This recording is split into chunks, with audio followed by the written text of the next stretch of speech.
সালাম আলাইকুম সবাইকে আমার শোয়েব অফিসিয়াল শোয়েব আহমেদ ক্লিপার শোয়েব আইডিতে স্বাগতম। এই যে এখানে দেখা এটা আমরা আছি হবিগঞ্জ, এরপরে ওই যে জালাবাদের একটা জায়গায়।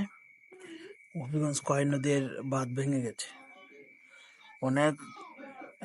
কিছুদিন আগে এখানে ভাঙার না ভাঙার জন্য কিছু স্থানীয় জনতা কিছু প্রোটেকশন দিয়েছিল, কিন্তু অবশেষে পানি বাড়ার কারণে, পাহাড়ি ঝড় বৃষ্টির কারণে কয় নদীতে অনেক পানি আসার কারণে এই বাঁধটা টিকে থাকেনি, বাঁধটা ভেঙে গেছে।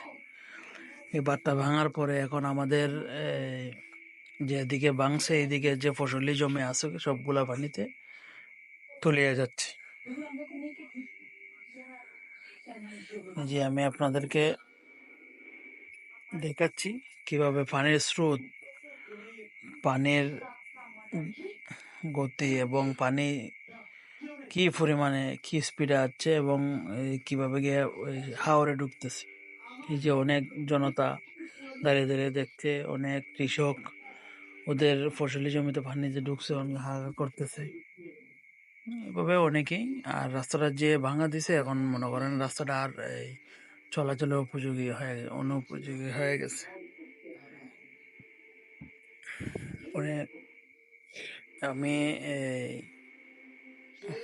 হবিগঞ্জ প্রশাসনের দৃষ্টি আকর্ষণ করে বলছি, যেমন পানি উন্নয়ন সংস্থা আর এই এমপি সাহেব, মেয়র সাহেব, উপজেলা চেয়ারম্যান সবার দৃষ্টি আকর্ষণ করছি যে অতি দ্রুত না হবিগঞ্জে ঢোকার সম্ভাবনা আছে।